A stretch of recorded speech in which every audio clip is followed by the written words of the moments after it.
Assalamualaikum warahmatullahi wabarakatuh. Back to school, kembali dengan saya dengan Wulanda Seti Syamtuti. Di sini kita akan belajar mengenai biologi. Tentang apa?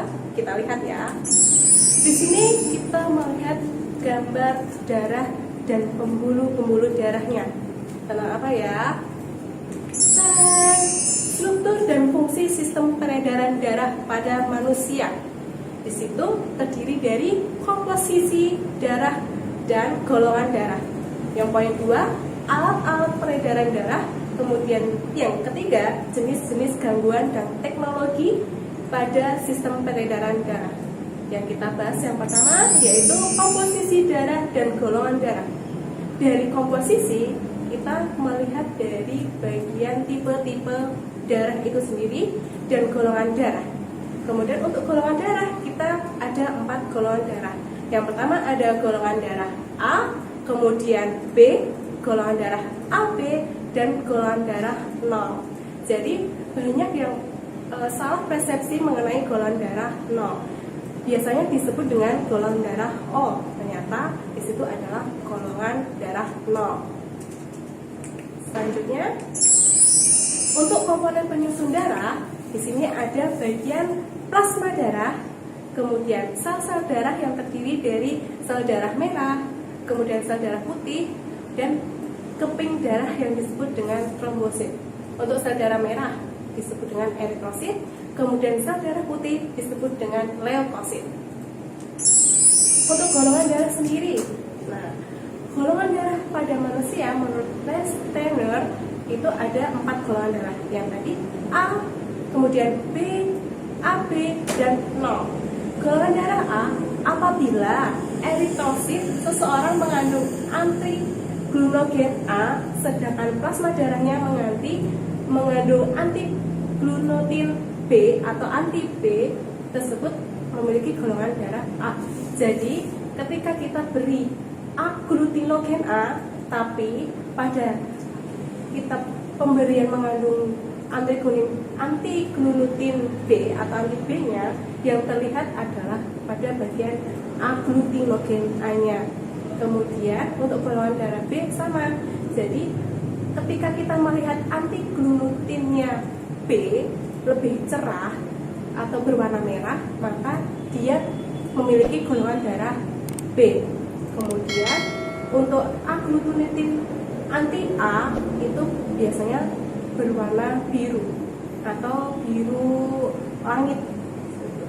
Kemudian untuk golongan darah AB, di sini apabila eritrosit seseorang mengandung agglutinogennya A dan agglutinogennya B, sedangkan plasma darahnya tidak mengandung agglutinogen, maka orang tersebut memiliki golongan darah AB.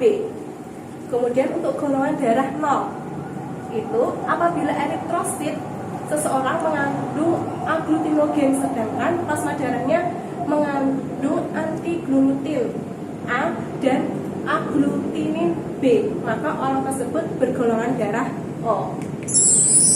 Untuk alat-alat peredaran darah sendiri, di sini ada 1 jantung, kedua pembuluh darah, kemudian yang ketiga mekanisme peredaran darah itu sendiri.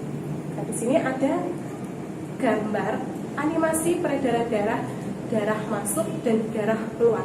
Ketika darah masuk itu berwarna merah, dia mengangkut O2.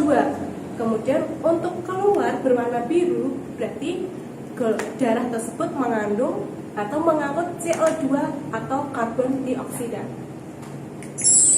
Kemudian bagian jantung sendiri. Jantung tersusun dari otot jantung, kemudian selaput jantung, kemudian ada bagian lapisan jantung yang di bagian dalamnya disebut dengan endokardium. Nah, kemudian jantung manusia terdiri dari 4 bagian. Yang pertama yang bagian atas itu ada serambi kanan dan serambi kiri. Kemudian untuk yang bagian bawah yang ungu tua, berwarna ungu tua dan merah tua disebut bilik kanan, itu posisi yang bagian kanan. Kemudian bilik kiri yang posisi bagian kiri. Kemudian untuk pembuluh darah sendiri, di sini ada bagian perbedaan atau pembeda pembuluh darah. Yang pertama kita akan membahas pembuluh nadi atau arteri. Kemudian yang kedua adalah pembuluh balik atau vena.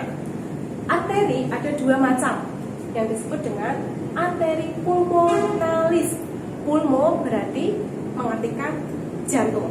Kemudian aorta itu bagian pembuluh darahnya. Kemudian untuk pembuluh nadi yang bagian vena itu ada vena cava superior, cava inferior, kemudian ada vena pulmonalis.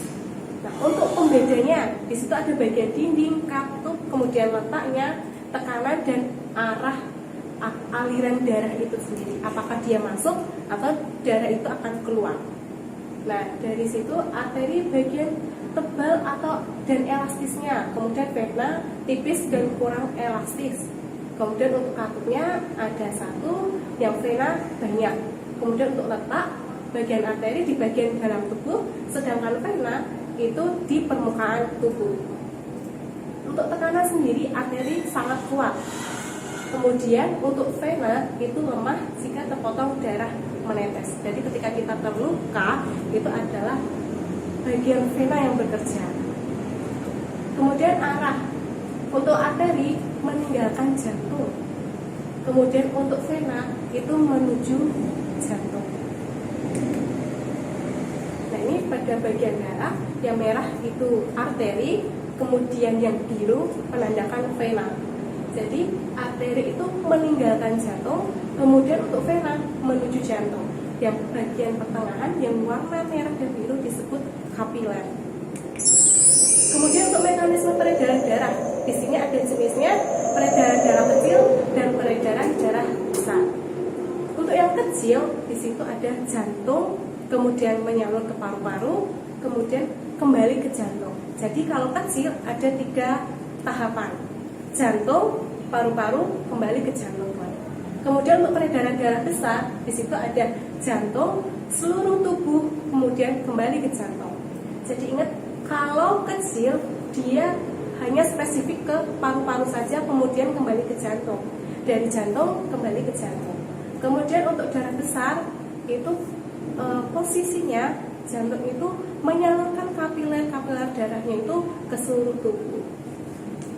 Kemudian untuk jenis gangguannya, di sini ada gangguan dan teknologinya. Untuk gangguan pada sistem peredaran darah, yang pertama adalah berhubungan dengan darah, penyakit darah. Ada anemia, leukosit, kemudian ada thalassemia, kemudian sickle cell, kemudian hemofili. Kemudian ada gangguan yang berhubungan dengan jantung, ada jantung koroner, gagal jantung, kemudian ada bagian tiba-tiba jantung itu terasa sakit atau nyeri jantung. Kemudian ada bagian gangguan yang berhubungan dengan pembuluh darah. Ini ada hipertensi, varises, kemudian ada embolus dan trombosis. Pasti familiarnya mengenai varises. Kemudian bagian teknologi yang berkaitan dengan sistem peredaran darah.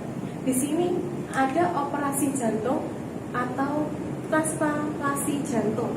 Ketika jantung itu sudah tidak bisa difungsikan lagi, kita membutuhkan jantung yang baru, dan jantung itu tidak semua manusia cocok pada jantung kita. Jadi sesuaikan dengan golongan darah dan kondisi tubuh kita.